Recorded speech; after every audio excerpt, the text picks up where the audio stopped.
So, without further ado, AJ. Cool. Hello everyone. Again, AJ White. I am with a very small creative agency called New Creatures. We create and produce live experiences. That's what we focus on. We got started in 2008. Before that, I was the director of event marketing over at Red Bull.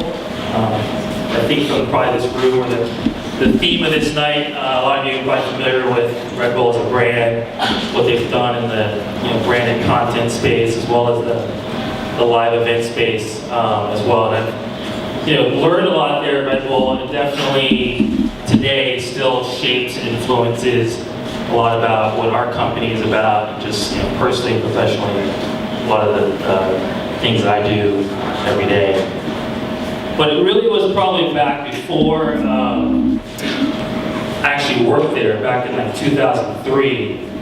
I was invited to a Red Bull event by some friends of mine that were participating, and it really started shaping this idea of creative recreation. Something that, as a company, we've started to work on and really capture content from that idea of creative recreation. And back in the day, I had some friends, they were getting involved in an event, and they came up to me and they said, hey, we're doing this event on Saturday, we're building a bus, and we're gonna try to make it fly, and then we're gonna jump in the Pacific Ocean. To me, that sounded kind of interesting. I was like, wow, that sounds super fun. Maybe I'll go check it out. That event, for some of you who don't know, is Red Bull Flu Talk. So I went down to Santa Monica Pier, really with no expectations, and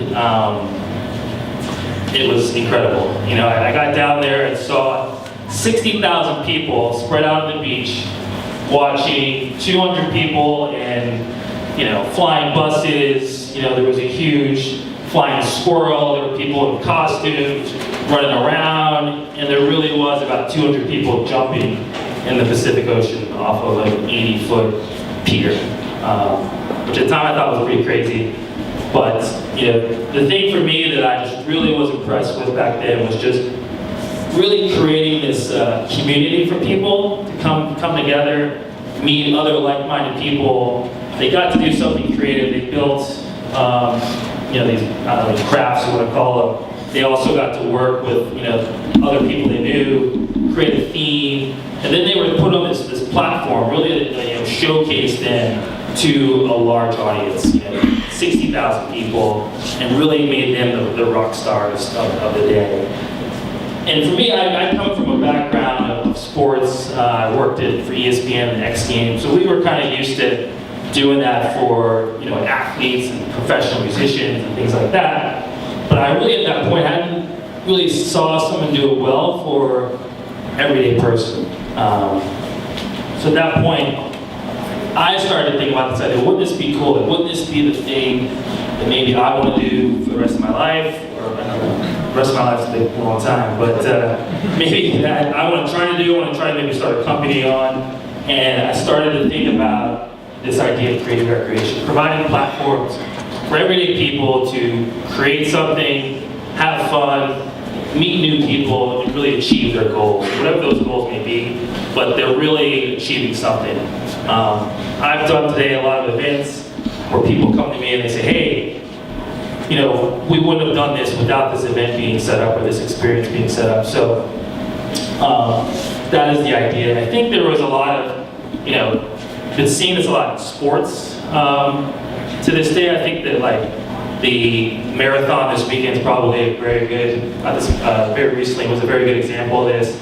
In its most simplest form, it's a running event.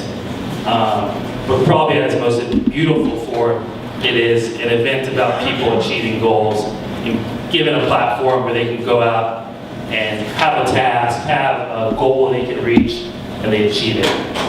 So today, for whatever reason, I see this as something that people are kind of wanting, and I think we've tried to fill this void or just try to really make that pillar of what we do in terms of creating platforms for everyday people to achieve their goals, and then just really capture the authentic content that comes out of that. I think that's what we like to do in terms of like seeing unscripted content. And if you give people, treat them like rock stars, give them a platform to do what they do best, imagine what happened, capture that, share it with the world. And that's what we do.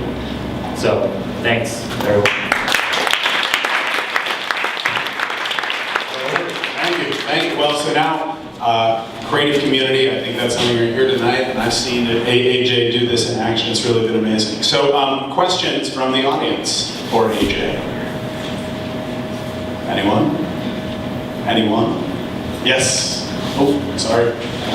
Was said yes to some, and someone pointed elsewhere. Just wondering about these in-person events. Are clients looking for ways to scale these events beyond the 60,000 people that are there right now, and how are they doing that? Yes. I think, in terms of events that we're involved in, there's always a limited kind of threshold for how many people can come to an event. I mean, the marathon probably is a good example of how many people actually go out there, but that's not probably normal, that's not very typical. So I think what people are seeing today, we a lot of times with our events will partner with other production companies as well as other digital companies, and really look at an event having a beginning, middle, and an end. So the beginning is really how you're getting awareness out there about the project or property.